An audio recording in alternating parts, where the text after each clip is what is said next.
Hola a todos, hoy tenemos un episodio especial con un invitado, yo diría de lujo, que es el politólogo y economista Miguel Anxo Bastos.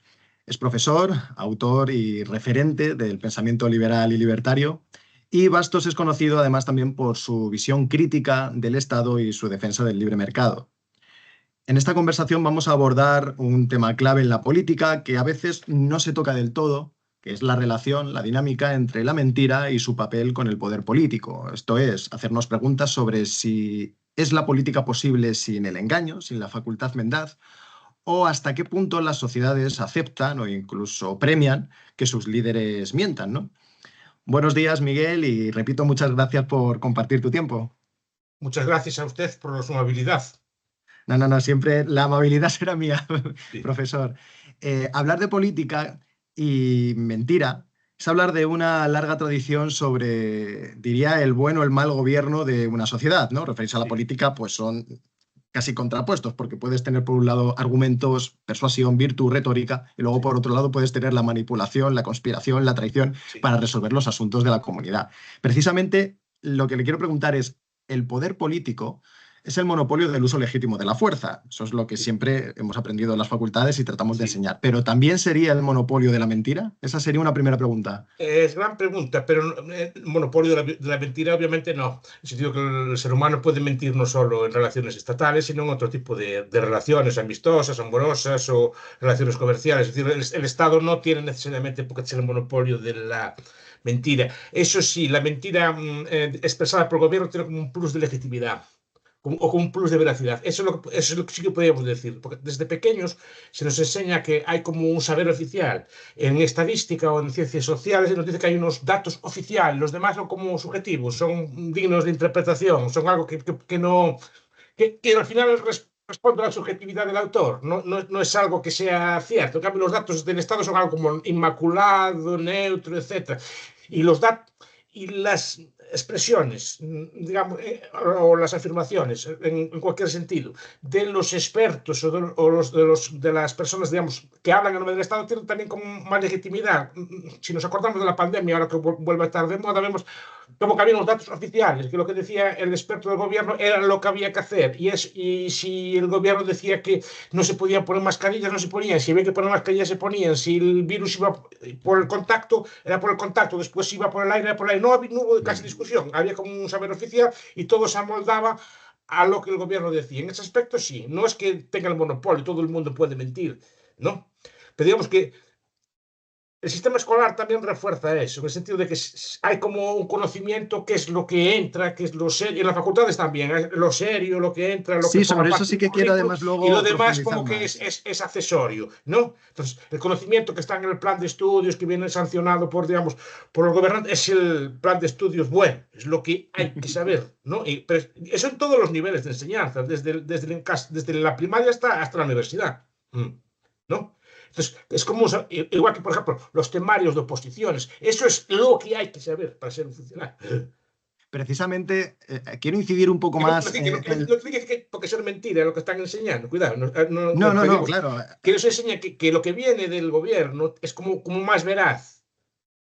Puede serlo o no. Bueno, precisamente Ahí eso es está lo la que le cuestión. quería Pero señalar. ¿por qué se le da al Estado el plus de veracidad? Es lo que estoy diciendo, ¿no? Como que lo que es lo correcto y lo demás no. Y eso creo que es algo que se aprende en el sistema, todo el sistema educativo refuerza ese principio de que lo que dicen los agentes del Estado es más veraz que el resto.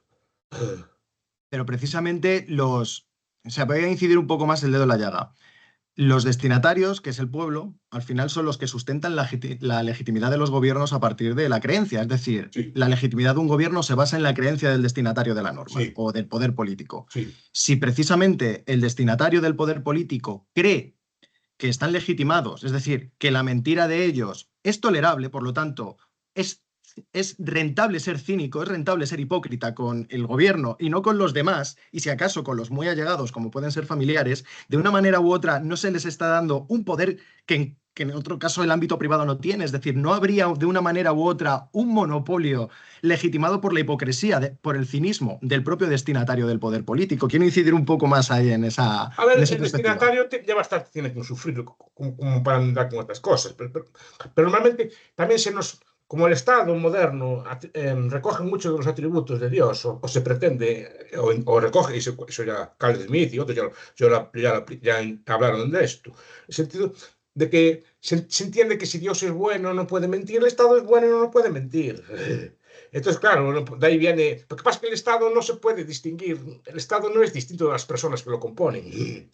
No hay un Estado hipostático por encima de las personas que lo componen. El Estado son los que tenemos a día de hoy, pues Pedro Sánchez, Feijóo, Abascal, Pablo Iglesias o Irene Montero o Yolanda Díaz. No, ese es el Estado. El Estado y sus funcionarios y sus agentes. Es decir, pero eso es el Estado realmente existente. No hay nada distinto de ellos. Sí, de acuerdo.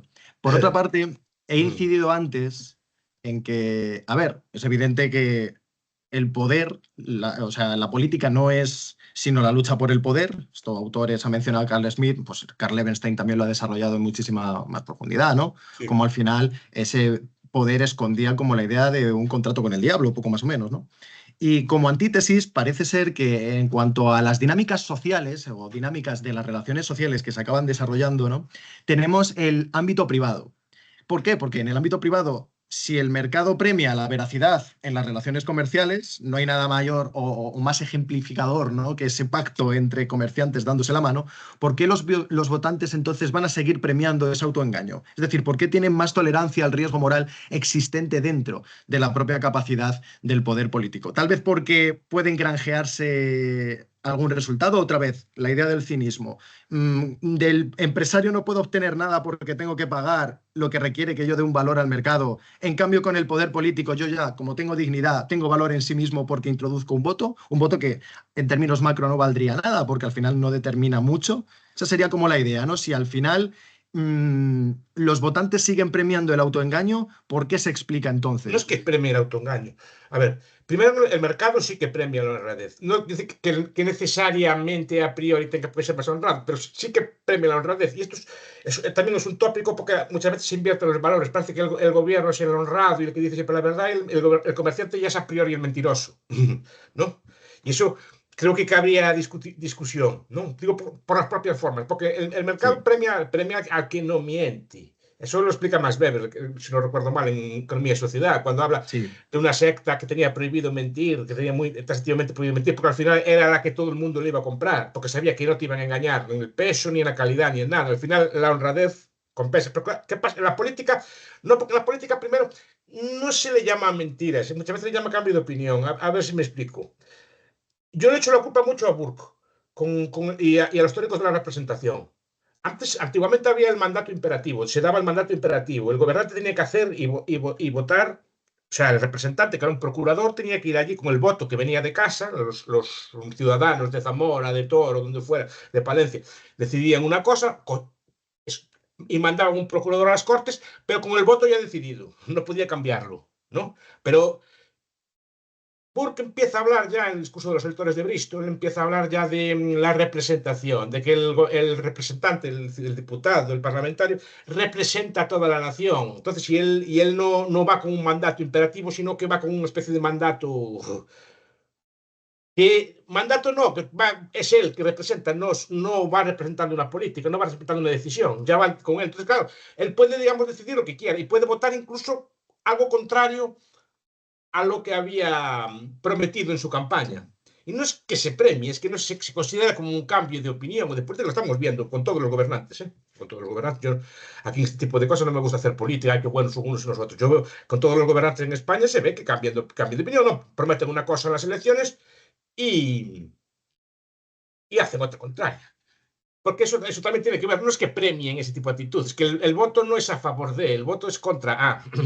ya, claro. Que también incide mucho en la fusión de identidad, ¿no? Una perspectiva sociológica, ¿no? De Sí, como yo siempre, o pongamos, soy minero en el año sí, 1935, pues hombre, pues mayor probabilidad tendrás de entonces respetar los propios intereses de esa clase, ¿no? Que sí. no, sí, sí, puedo entenderlo, puedo entenderlo. No, no, pero Teni- digo, es el propio juego electoral también. Sí, Que muchas veces, pues que usted no vota solo por una mentira. Quiero decir, Montoro prometió, el gobierno del PP prometió que no iba a subir los impuestos y después lo subió. Vale. Sí, pero después vas a votar y ves que lo que viene después, la alternativa puede ser peor. ¿No? Entonces la alternativa hipotéticamente podría ser Podemos. Entonces un votante de derecha tradicional pues puede estar asustado con Podemos y sigue votando a Montoro aunque lo haya engañado, porque no le vota contra una alternativa, no vota a favor de. A ver, estoy pensando Entonces, una ¿qué cosa hace? que No, usted pienso una cosa que usted ha dicho porque, claro, que no se votan solo las mentiras, pero hay determinados momentos en los que tal vez eso puede marcar la diferencia entre un buen político y un mal político. Quiero pensar, por ejemplo, en la contradicción entre la transparencia gubernamental, que también el Tribunal Europeo de Derechos Humanos ha querido ir profundizando más y más en la materia, una transparencia gubernamental en contra de la necesidad estratégica de los secretos de Estado. Y sí, ahora yo, estamos, sí. claro, ese es el punto interesante. Ahí se podría ver o valorar el pedigrí, ¿no?, de un buen político. Es decir, si es capaz de generar un escenario social alternativo a lo que de verdad está pasando. Es decir, ocultar, para no generar un desorden, no generar un caos en la población, ocultar esa variable. Eso no sería un buen síntoma, utilizar esa palabra, un buen síntoma de un buen político, y por eso no encontramos buenos políticos en el último siglo XX, porque no saben engañar, sino que cambian de opinión y porque se les ve, porque no saben engañar y al final tienen que apelar a esa idea de que, bueno, ¿no?, el sabio es sabio cuando cambia de opinión, ¿no? Sí. Después hay otro factor, antes de entrar en el secreto de Estado. Muchas veces al político se le reclama que no cumple lo prometido. Yo lo acabo de ver en dos casos recientes. Por ejemplo, Trump o Milley están más o menos cumpliendo lo prometido.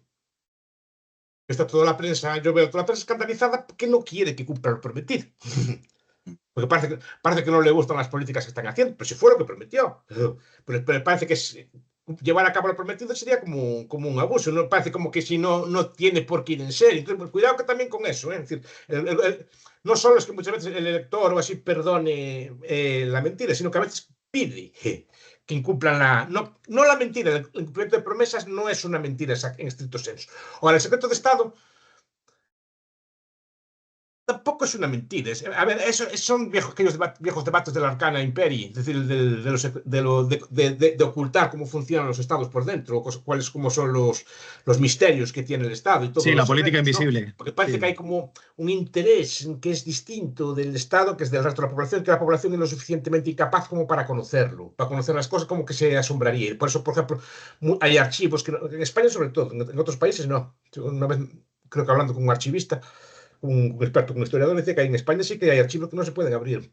No sé si es correcto esa afirmación o no, porque estoy hablando de memoria, pero en A otros ver, países, está la cuidado, se abren ley. a los 50 años o se abren. Claro, o sea, la ley de secretos oficiales del Estado del 68 sí que incluye la posibilidad de que haya documentos indocumentados, ¿no? Es decir, que permanezcan ocultos, eso sí que es cierto. Sí, entonces, ¿pero por qué hay cosas que no puede saber la ciudadanía? ¿Qué le pasaría al Estado? ¿No? Eso es muy interesante. Si Podría supiera esas profundizar más cosas. por ahí. Es decir, ¿qué le pasaría al Estado? No a la nación, sino al Estado. Claro, esa es la cuestión. A ver, los antiguos decían que la salud del Estado es la razón última, es la suprema ley, ¿no? Es decir, entonces, claro, al final es como conservar eso, es decir, ¿no? Si supiera cómo, por ejemplo, cómo se hacen las leyes, cómo se tomaron determinadas decisiones, por qué se fue determinada guerra, ¿no? ¿Quién mató a tal persona? No, por ejemplo, dicen que hoy van a abrir van a desencriptarse, a abrirse al público archivos de Kennedy. No sé si, creo que era hoy. Bueno, imaginemos, que es una de las hipótesis, que fuera Lyndon Johnson el que me ordenara matar a Kennedy. ¿No? Es decir, que fuera su propio vicepresidente quien asesinara al presidente. Cosa que, por cierto, en la historia de la humanidad no sería nada extraña. No sería la primera vez que haya sucedido eso. Ni sería la primera vez que se enfrentan dos poderes del Estado o dos personas de ese estilo.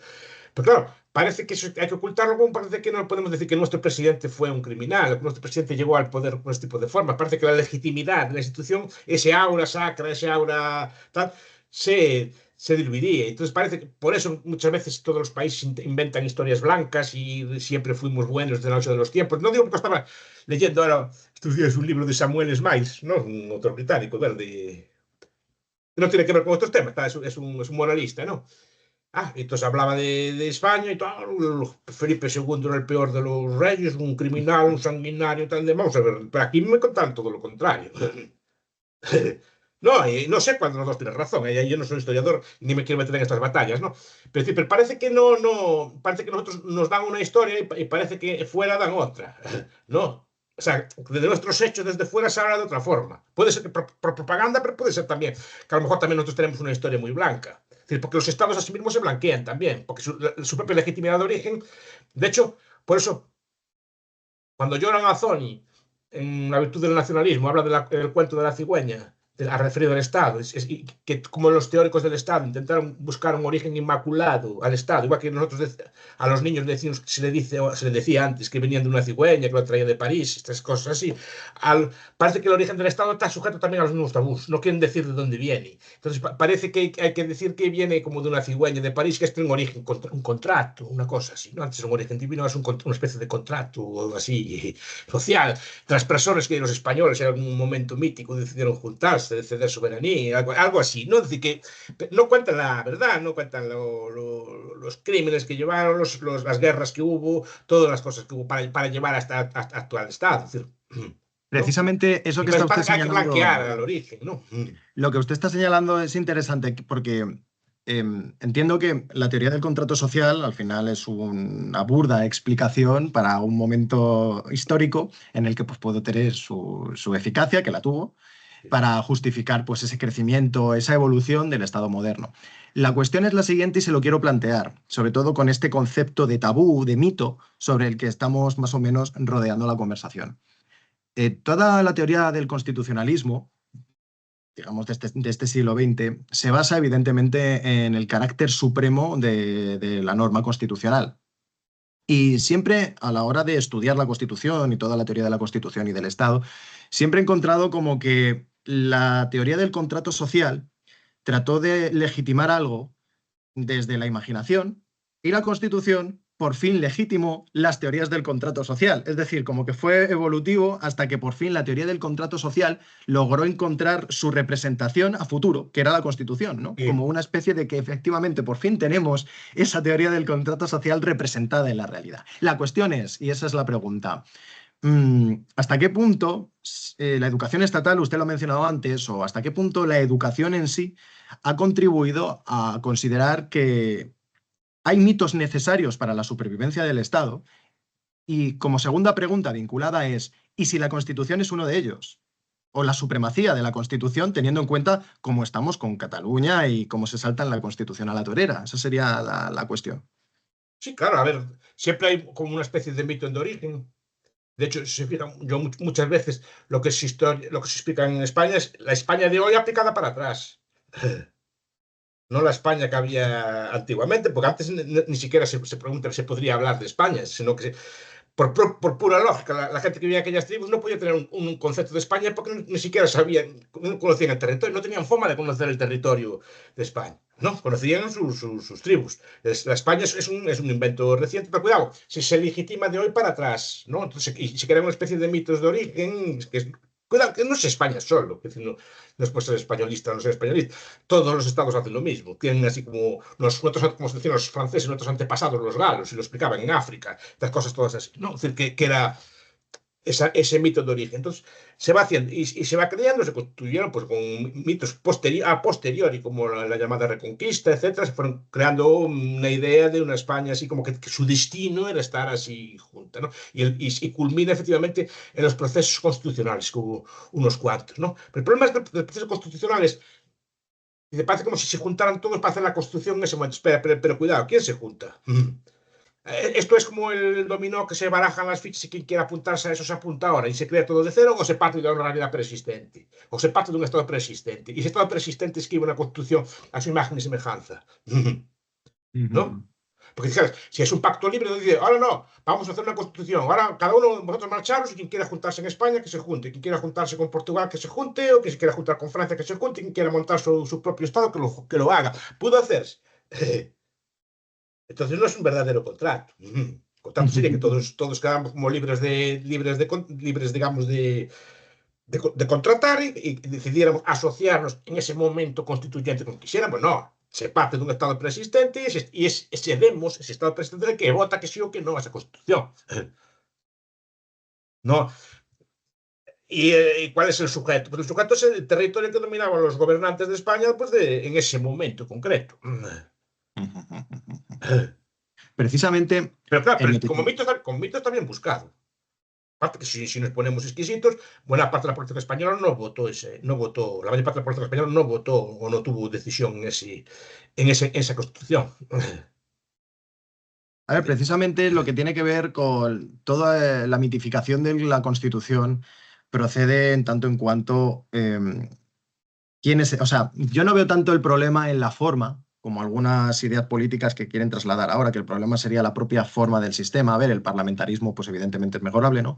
Pero las formas creo que están claras y diseñadas por el tribunal, por la Constitución. El problema viene en cuál es el contenido de esas formas. Es decir, los partidos políticos y evidentemente también pues, los tipos de magistrados que más o menos podemos encontrar en según qué tribunales o no, ¿no? Precisamente me interesa conocer su opinión acerca de esa circulación de élites. Esto es, cómo el Estado, a la hora de moverse, va, digamos, cogiendo aire para recuperar energías, ¿no? Va renovándose en su interior, de sus diferentes partes. Y en esa circulación de élites siempre he visto interesante, ¿no? La dinámica del populismo, porque el populismo se ofrece como una especie de movimiento, no ideología, sino como movimiento variable que ocurre, ¿no? Durante la vida del Estado y de una nación, donde parece ser que manipulan, y por manipulación se puede incorporar ahí en ocasiones el engaño, a la población, tratándola como si fuesen tontos. Es decir, hay ese concepto de como la sociedad es tonta, necesita un líder. Pero lo curioso, muchos autores en esto sí que lo han señalado, la democracia es el sistema que más necesita líderes, ¿no? Para tratar de condensar y concentrar ese pluralismo político reflejado en nuestra Constitución. Por eso, la pregunta que le haría es, en esa circulación de élites, en esa renovación del Estado, ¿qué papel puede jugar el populismo? Y precisamente, ¿el populismo tiene alguna clase de relación con la mentira? El populismo, tal como lo entiende Moody, o bueno, como lo entienden muchos, o Kitchell o otros cuando hablan de estos temas, es más una forma que un fondo. Es decir, tiene mucho que ver con lo que dice usted. En mi opinión, no es de defender tal o cual política, sino, porque de hecho el populismo lo hay en todas las ideas. Hay populismo de derechas, populismo de izquierdas, incluso podría haber hipotéticamente un populismo de centro, ¿no? ¿Mm? Como el cual un quismo italiano. ¿No? El Partido del Hombre Cualquiera, que fue una cosa de los años 50, un movimiento de los años 50. Pero la idea del populismo es más una forma, digamos, es combatir, básicamente es distinguir la sociedad entre una élite gobernante y una élite corrupta o podrida y un pueblo sano, ¿no? Un pueblo naturalmente sano, y que necesita, digamos, de expulsar a esa élite corrupta y poner una nueva élite. En ese aspecto tiene mucho que ver con lo que dice usted de circulación de las élites, pero el populismo también es una forma de expresarse, es una forma de expresarse que las formas de hacer política, pues en vez de usar el politiqués o el lenguaje que usan abstracto o abstruso que usan los políticos convencionales, ¿no? Es usar un lenguaje llano y popular. Incluso formas incluso groseras o formas de vestir incluso incorrectas. Busca más romper con la forma que con el fondo. Trump, porque se caracterizaba, porque decía muchos pecados y muchas palabrotas a la hora de hablar, lo mismo que los populistas italianos, etcétera. Pablo Iglesias, por ejemplo, con su estética rompedora, con su coleta, con su ropa, digamos, común o comparada en el campo, como decía él, ¿no? Es, decir, claro, es rompedor cuando se veía así que vivía en un barrio proletario, o sea, un barrio obrero, que tomaban los botellines, etcétera, de cerveza. Ese tipo de cosas es populismo, pero populismo en la forma, no en el contenido. O sea, el contenido se puede expresar de mil formas, se puede expresar de forma seria o se puede expresar de forma populista, ¿no? Y esa es la forma que hacía. Entonces, pero forma parte de la circulación de la élite en el sentido de que es una estrategia para expulsar a las élites antiguas y poner unas élites nuevas que somos nosotros.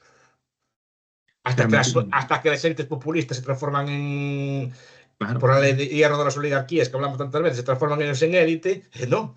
Se transforman ellos mismos en élite y después vendrá otro populista a echarlos a ellos. Claro, es muy recordada esa entrevista, bueno, esa entrevista, ese programa que usted hace con Monedero, Sí. donde le recuerda, o poco más o menos, que predice lo que va a ocurrir.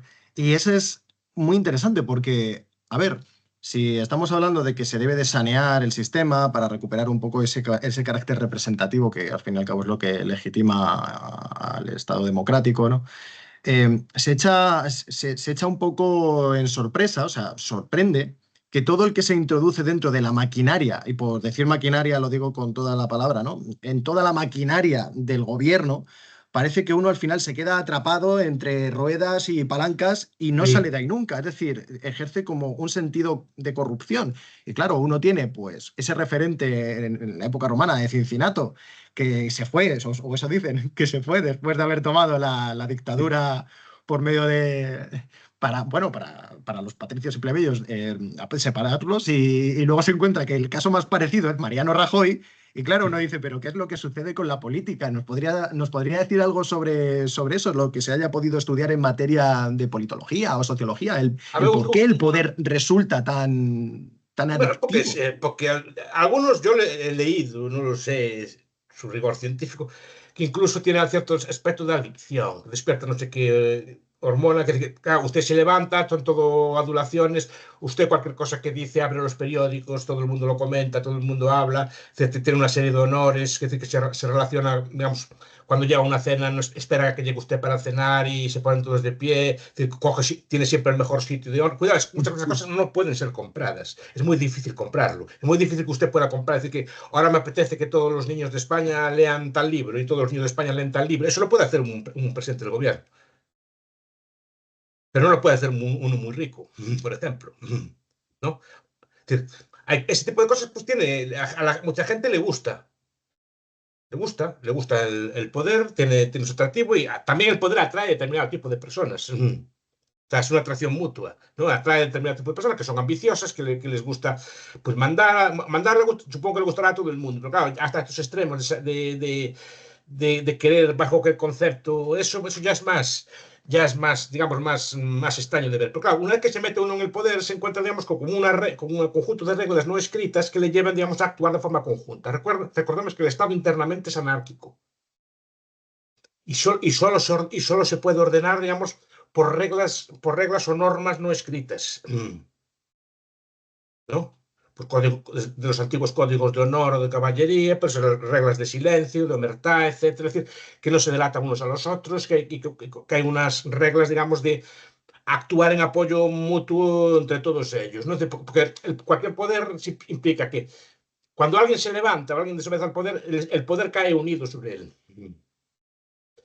Es la ventaja que tiene la policía frente a los ladrones. Los ladrones son más que la policía, pero la policía actúa coordinada. El ladrón no. No.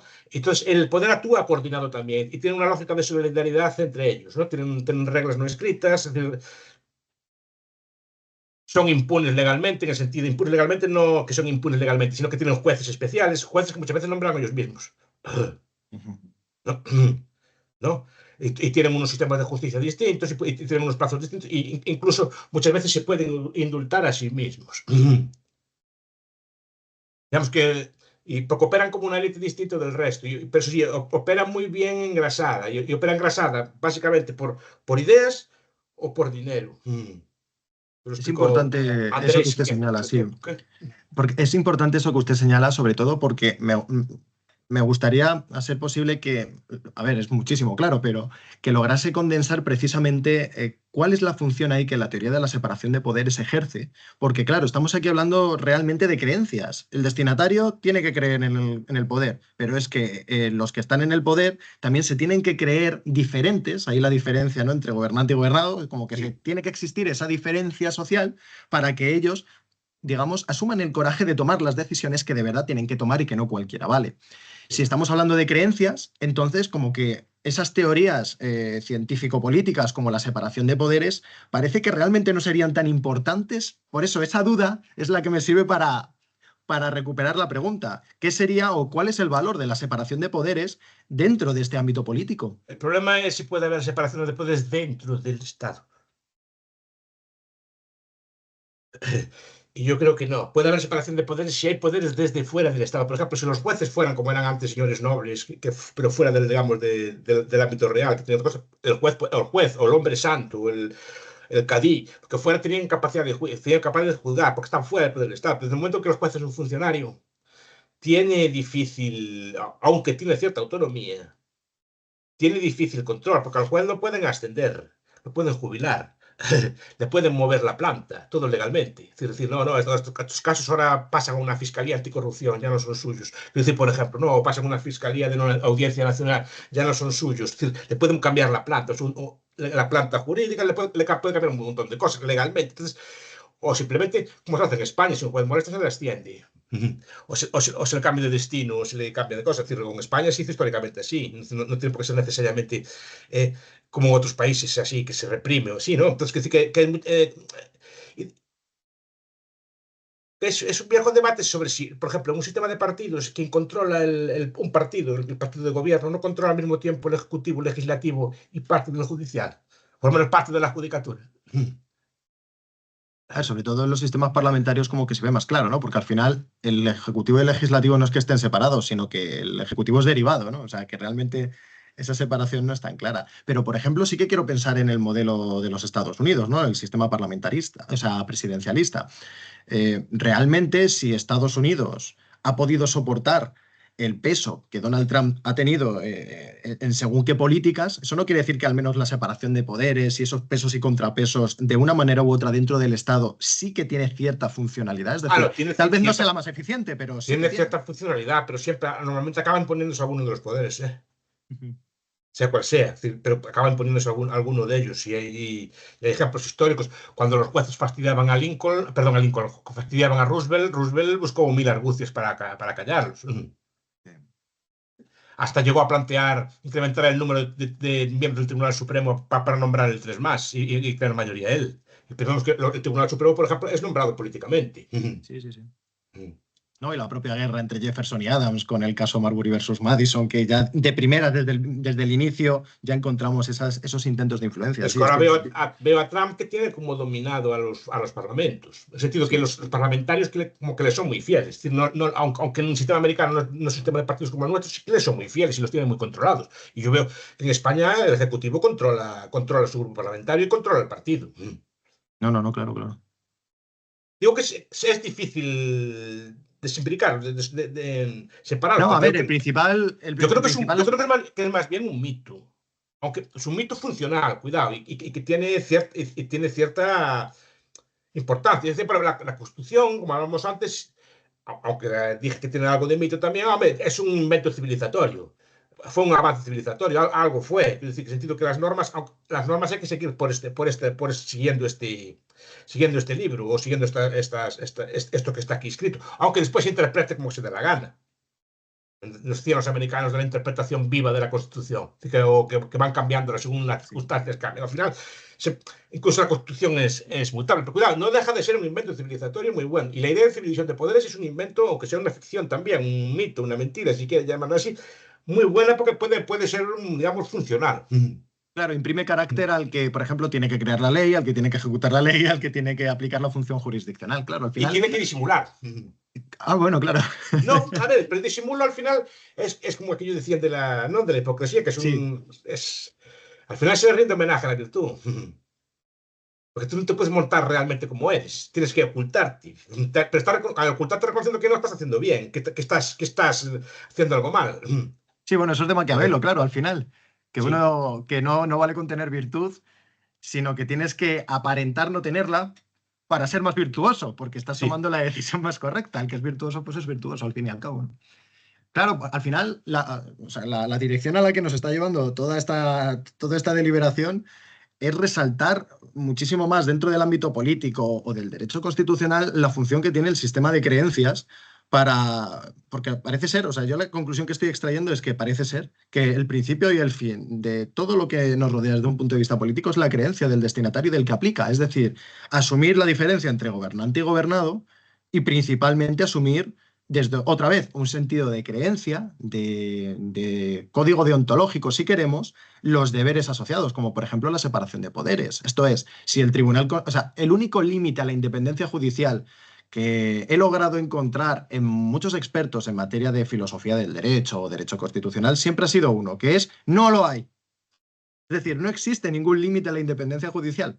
Este. tan solo la propia subjetividad, Sí, sí, la sí. libre discrecionalidad, la prudencia del juez. Por lo tanto, ese Tribunal Constitucional que tendrá que aplicar el día del mañana la teoría de la separación de poderes, pensemos, para algún caso concreto, simplemente se basa en la sustentación de una simple creencia. Creo que es devastador, no lo sé. No lo Sí, sé, no, no, Miguel. por eso digo, al final, dicen que la religión cristiana empezó a declinar cuando los historiadores críticos alemanes empezaron a estudiar el cristianismo, digamos, de forma científica, ¿no? Pero ese análisis crítico con el Estado no se hace. Se hace con la religión. Ay, qué bien, que Arnac y todos aquellos, creo que eran Arnac y todos aquellos, empezaron a ver que la filología, que no se coincidían, empezaron a ver, digamos, la historia, ¿no? La historia con documentos, muy bien, ¿vale? Es decir, el Estado admitiría un análisis crítico de sus creencias o de su propio funcionamiento, porque ese tipo de análisis rara vez se hace, ¿no? Se le hace con la Iglesia, eso sí, con la religión, ahí están muy listos, pero lo hacen con sí mismo, con las ideas o principios o valores que sustenta. Cada hombre es un voto, y en España cada hombre no es un voto, o cada mujer no es un voto, los votos no valen igual en España. A efectos de representación, por ejemplo, ¿no? Un voto de Soria no vale como el de uno de Barcelona, vale más el de Soria. A efectos de parlamentario, ¿vale? Pero está bien decirlo, pero no vengas con el cuento de un hombre es un voto, estas cosas y todas estas cosas que se dicen todos los días. Porque después cuando votas, después haces lo que te da la gana o cambias de opinión con lo que quieres o incluso está legitimado mentirles, etcétera. Eso es lo que no se explica, los fundamentos que hay, ¿no? Como el mito del contrato, el mito, todas estas ideas de que los impuestos son de todos, el dinero es de todos, o sea, toda esta Hacienda somos todos, Hacienda no somos todos. No, de eso creo que fue una Por ministra. ejemplo. Lo que pasa es que no lo recuerdo precisamente que señaló que fue en un juicio.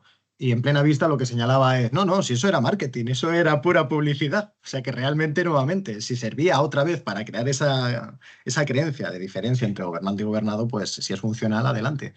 No, el Estado, Precisamente, como el Estado somos todos. No somos mm, todos. Eso también es una idea que está muy extendida. El Estado no somos todos. Pues yo veo que los miembros del Estado viven en palacios, de verdad. Y yo veo gente pues, pasando necesidad y viendo la calle. No somos todos. Unos obtienen rentas y otros no. es que estoy Unos, pensando, es que estoy pensando sobre precisamente eso de, claro, el Estado no somos todos, son unos pocos. es que ahí está. El eh, Estado son unos pocos organizados. Son un conjunto de personas organizadas. Eso es lo que es un claro, Estado. ¿Vale? Organizados y muy bien organizados. Pero claro. divididos en grupos. Ahí está la clave, porque yo creo que, a ver, la Constitución al final nace como un límite al poder. Sí que podríamos decir que la Constitución somos todos, claro, eso no tendría ningún tipo de problema, o también encontramos ahí A ver, aspectos todos, capilares. hay gente que no la votó, primero, hay gente que no la votó y hay gente que a día de hoy puede no estar de acuerdo con ella. Aparte, fíjate en una cosa. Hoy estamos en un día en que en Alemania se cambia la Constitución. Sí. Ah, la cambia la Constitución con un parlamento caducado. Y nadie dice eso. Como es una norma y como el Parlamento nuevo, es una norma que le gusta a todas las élites, pues yo no veo la prensa indignada. Esto es para estar indignado. Si llegara a hacer un gobierno español, aquí habría peleas o habría todo tipo de discusiones, que sería justo. O sea, un Parlamento caducado cambia la Constitución, precisamente porque sabe que el Parlamento nuevo no va a poder hacerlo, ¿no? Y a todo el mundo le parece muy bien. O sea, al final ve que y como en España se cambió varias veces, pero como son cosas sobre cosas políticamente correctas o que no generan discusión, pues se pasó para adelante. Pero es el hecho que se puede cambiar literalmente casi como se quiere. Ya sé que tiene unos límites, ¿no? Sobre todo las fórmulas reforzadas. Pero vemos que en Alemania lo hacen sin problema ninguno y alteran, digamos, las reglas de gasto, algo que nos afecta a todos. Pero vemos que al final la Constitución, ese papel tal, al final es la decisión del señor Scholz. Lo que decía Smith con el decisionismo, ¿no? Sí, sí, sí, sí, sí. A ver, al final, dentro de la tipología o las tipologías de constituciones que acaba imperando es la perspectiva garantista, ¿no? De que la constitución no sería tanto un decisionismo político basado en saber tomar decisiones y que esa capacidad de toma de decisión representa la unidad política, ¿no? Que sería Sí, la nación, sino más bien hacia un concepto dirigido al el respeto de derechos fundamentales, Estado de Derecho, separación de sí, poderes, ¿no? sí, Y a partir de ahí diseñar toda una estructura de garantizar eso, porque se entiende que la Constitución, antes que una decisión política que sí, se da al pueblo, sí, es un límite al poder. No sí, tanto la voz del poder, sino un límite a la voz del poder. sí, Un límite que pone otra vez el ciudadano al que va a detentar el poder, que es a quien delega, ¿no? Por eso, claro, el decisionismo político sucede una cosa muy interesante con ello, que es que, a ver, logra explicar muy bien los momentos de duda constitucional. Por ejemplo, lo que estamos aquí hablando ahora mismo. No sé su opinión. ¿Por qué? Porque en esos momentos de estado de excepción, ¿no? Y no parece que la Constitución, entendida como norma positivista, alcance a explicarlo todo, ese concepto de decisionismo es que es necesario desde un punto de vista antropológico, es necesario, pero claro, convertirlo en regla general, ese decisionismo político, para explicar constantemente el operar constitucional, pues ahí tengo mis reservas. No lo sé, solo sé que llega un gobierno nuevo, ve que no le da la mayoría y cambia la Constitución. Yo no sé si hay un estado de excepcionalidad en Alemania ahora, no veo que sea una situación distinta de otras situaciones que hubo en el pasado, pues simplemente llega y cambia la Constitución y punto, y la cambia. ¿Por qué? Porque tengo la mayoría y tengo la fuerza. Mm. La Vale, fuerza en sí. este caso legal, ¿no? Y la Como un cambia. elemento contingente, sí. Vale, vale, vale. Sí. Pero quiero No, decir, bueno, el propio criterio de excepción lo decide el gobernante. El gobernante decide cuándo es y cuándo no sí. un periodo excepcional. Porque repito, ahora, bueno, no sé qué tiene de excepcional, porque está todo el mundo alborotado ahora, pero no veo que sea tampoco un momento tan excepcional en la historia. Bueno, volvemos a lo de siempre. La gente se lo cree. El otro día, en febrero, creo que fue, Donald Trump aplicó la ley de poderes económicos en emergencias internacionales, justificando que estábamos en un momento excepcional de emergencia, etc., para precisamente llevar a cabo lo de la política arancelaria que está haciendo ahora. Y la gente se lo está creyendo. Pedro Sánchez en España está alegando también situaciones excepcionales porque viene la ultraderecha en los cuatro jinetes del apocalipsis y la gente se lo está creyendo. Es decir, Sí, que estamos usando leyes de la pandemia pues, por ejemplo, para el escudo antiopas, en el juego, digamos, del control de los medios de comunicación, se están usando leyes antiopas de la pandemia y están usándose leyes de excepción de aquel momento. Es decir, en cualquier momento, que el Estado puede limitar la inversión de otros países en empresas nacionales, simplemente porque lo decide así el Estado. Por una situación. Pero son leyes de pandemia y se siguen aplicando a día de hoy. Simplemente porque al gobierno no le gusta que venga un inversor a controlar determinadas empresas. claro. ¿No? Entonces, al final, a ver, es poder como era, es poder como era antes, exactamente igual, sigue siendo discrecional. El poder es la voluntad ¿cómo se llama? El poder es la voluntad del César, ¿no? Decía Ulpiano, decía así, me parece que decía, ¿no? Y, a ver, y la ley es la voluntad del César, decía Ulpiano. Eso siempre lo escuchaba yo, me llamaba la atención, pero algo de razón tiene. No, no, claro. No, al final, también algo de razón tiene Maquiavelo, siempre el hombre denostado, ¿no? Al final, gobernar es hacer creer. Creo que más o menos en el programa se está dejando claro. Aquí la cuestión está en que la figura de la mentira siempre está sobrevalorando todo lo que tiene que ver con la política. El problema de la mentira, y usted lo ha señalado al principio muy bien además, que es que, ¿cómo se prueba al final la mentira? Porque la mentira requiere un aspecto que es la intencionalidad de decir o hacer lo Efectivamente, contrario de lo que se cree, se piensa. Y es decir, efectivamente. ¿cómo se alcanza ese escenario? El ciudadano tiene las herramientas para acceder a ese escenario donde se prueba el carácter mendaz de ese Es político. que primero hay que preparar el carácter mental. Primero, yo puedo mentir diciendo la verdad y decir la verdad mintiendo. ¿No? En el sentido de que es la intención lo que cuenta. Usted ahora me contrata, a ver, yo lo contrato a usted yo que sé, para que defienda el cambio climático, una cosa que llaman de los negacionistas, ¿no? Que imagine que yo le contrato a usted para atacar a los del cambio climático, ¿no? Y yo le pago y usted hace su trabajo, pero a lo mejor está diciendo la verdad, siendo a sueldo. Yo puedo ser todo honrado defendiendo una teoría o una visión ética, una visión religiosa o una visión moral de ese estilo, totalmente desinteresado, totalmente por amor, etcétera, y está diciendo mentira, aun pensando que es la verdad. Mm. Y se ve en la propia persona. Yo cambié de ideas de joven, ahora cambié unas cuantas ideas, es decir, pero yo creo que no estaba mintiendo en ningún momento. Claro, ahí volvemos a lo de siempre, que esta es la faceta interesante del tema, que es, sí, usted lo puede tener claro. El problema es el hacer creer a los demás. Esto es, si los demás creen que usted, cuando cambió de opinión, en cambio engañaba, es decir, que era un mentiroso, eso Sí, tiene claro. un coste, eso tiene unos efectos. Claro que tiene un coste, pero no tiene por qué estar engañando. Simplemente una persona puede cambiar de opinión, pero lo que importa es la intención a la hora de decir las cosas, ¿no? Y después, claro, hay que determinar qué es la verdad. Con muchas cosas la verdad es difícil de determinar. Pues yo digo, lo que quiero ver es si está tergiversando o diciendo cosas falsas para obtener algún tipo de provecho él, y haciéndolo de forma consciente. Eso para mí es una mentira política, ¿no? Sí, sí, sí, claro. Pero no porque yo firme una cosa, a lo mejor puede poner una cosa, creer que es verdad, después demostrarse que no es verdad. Pero no estaba mintiendo en ese momento, simplemente estaba equivocado. Muy bien, Miguel. Pues querría hacer ya una última pregunta porque Sí, tampoco quiero que el programa sea muy largo. claro, sí. Eh, dada también su filiación, ¿no? Su proximidad con las perspectivas libertarias Sí, dentro del ámbito económico, también político, sí. sí que me gustaría saber, porque estudiando no he encontrado tampoco yo a lo largo de estos años mucho acicate, ¿no? ¿Cuál es la visión de la mentira y la política, si es que existe esa visión? De pensadores libertarios. O sea, estoy pensando en Rothbard, en Hoppe o en cualquiera de estos libertarios, o ya de una rama más minarquista, ¿no? En Hayek pueden más o menos encontrarse seguramente, o estoy pensando también en Mises. No sé yo si se han pronunciado al Camino y respecto. servidumbre, porque los malos se ponen a la cabeza. Creo que es buena introducción, ¿no? No, lo que vienen a denunciarnos es que el político mienta. Que no tiene por qué mentir. Es decir, un político puede ser político igual de mal el político sin mentir necesariamente, ¿no? Sino que buena parte del aparato del Estado, buena parte de su legitimación y buena parte de lo que hace está basado en mitos o en verdad o en afirmaciones muy cuestionables, básicamente, ¿no? Que de todos los mitos que lo sustentan, de que como que tiene mejor conocimiento, que tiene la capacidad de hacer cosas, ¿no?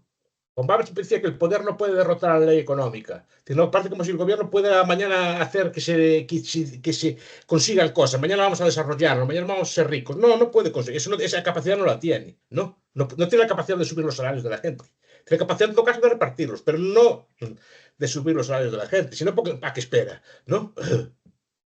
Pero claro, tenemos la idea de que tiene como un supremo poder, ¿no? Porque, repito, que se le atribuyen muchos de los atributos de la divinidad, que son omnipotente. Entonces se ve cuando hay una crisis, sale el gobierno, inyecta decente, vamos a crear un fondo de 800.000 trillones de billones de euros, y como estamos viendo estos días, entonces vamos a sacar a Europa del marasmo. No va a sacar nada del marasmo. No tiene esa capacidad. No, es Simplemente interesante vas, esa perspectiva, simplemente ¿no? vas a hacer billetes, punto. O sea, un político sigue siendo un mediador político espiritual, ¿no? Como hace Sí, 2500 años en Babilonia. sí. Sí, es una especie de ser que digamos que se atribuye una serie de poderes que muchas veces no tiene. Entonces, pero da como un sentido como de comunidad, de unión, etcétera, ¿no? Y después se autoatribuye pues unos principios morales para sí mismo. Además es muy crítico con la moral de los demás, ¿no? Es decir, claro, pero si tú los ves, no son especialmente dechados de moralidad comparados con el conjunto de la población. Por eso Hayek cuando se ponen los peores habla de eso. Es decir, normalmente los políticos no están escogidos entre lo mejor de la sociedad. Es lo que dice él. Que es discutible. También se puede discutir, pero es muy interesante lo que dice. ¿No? Sino entre personas que tienen determinadas características. Los chinos clásicos decían, yo recuerdo haber leído, a mí me gustan mucho los chinos clásicos, decían que la mayor virtud del político es saber mentir sin ponerse colorado. Lo cual es una habilidad, porque los chinos, Han Fei-Zhu, ¿no? Todos, el arte de la política, hay estos libros, estas compilaciones que hizo Jan Levy en los funcionarios divinos, que explica muy bien estas doctrinas de los chinos. Los chinos básicamente entendían que la política era un arte de la mentira. Lo que pasa es que llevada a cabo por expertos, es decir, gente que era capaz de no. Cuidado que es un acto bastante difícil. Por eso, por ejemplo, el actor tiene ventaja comparativa en ese tipo de trabajos. Y por eso digamos que el actor está también muy bien representado, sobre representado como profesión entre los políticos. O Eso actor es o gente que tiene dominio del teatro y de ese tipo de Hombre, eso cosas. es curioso porque Ronald Reagan fue actor. Sí, Encima engañó a su electorado diciendo que había estado en la Segunda Guerra Mundial cuando era mentira. Se probó, además. Se probó que sí, nunca había estado, pero tuvo mayorías absolutas. O sea que va a sí. ser cierto eso de que los actores y los políticos se O llevan. Zelensky. Ah, Zelensky también, no lo sabía eso. No lo sabía. Era un actor de televisión. Ah, Porque ah. decir, son capaces, decían los chinos, es capaz de mentir sin que se note, sin que te pongas colorado, porque eso no es fácil. No todo el mundo es capaz de mentir. De mentir bien, quiero decir. No, No, no, no. y De dicen que era hecho, la principal sí, de sí. los requisitos, decían los antiguos. No, es curioso porque, claro, con eso se me viene a la mente lo que decía también Nietzsche, que señalaba que el ser humano se caracteriza porque se le ponen rojas las mejillas, es decir, Sí, porque se avergüenza o sí, sí, siente sí, pudor. Claro, al sí. final esa conexión también es interesante, ¿no? De cómo al final la cuestión humana debe de ser negada para Sí, saber trasladar una idea de orden y rectitud, lo cual sí, otra vez. Pero en la figura del poder, otra vez. O sea, sí. que queramos o no, seguimos pensando, como usted ha señalado, ¿no? O sea, a la hora de establecer conclusiones. Seguimos creyendo, seguimos pensando, y los culpables somos nosotros, si es que podemos hablar de culpables, de que el gobernante tiene que estar por encima de nosotros en todos los sentidos. Sí. Y si No, no son morales, se lo inventan. que sabe más y que es más moral casi que nosotros. Que sabe más, ya le digo yo que no. Pero hemos cambiado entonces de ese mito de Franco, ¿no? Cuando se decía que no dormía por las noches y que Es si la un mito. luz. No, igual, a ver, una cosa que dice Mosca de los políticos que son muy trabajadores, eso sí. Es un trabajo que requiere mucho esfuerzo y solo que tienen que estar todo el día viajando, comiendo, andando de aquí para allá. Eso es cierto. Que no son vagos es cierto. Ahora, ¿para qué trabajan? Es la cuestión.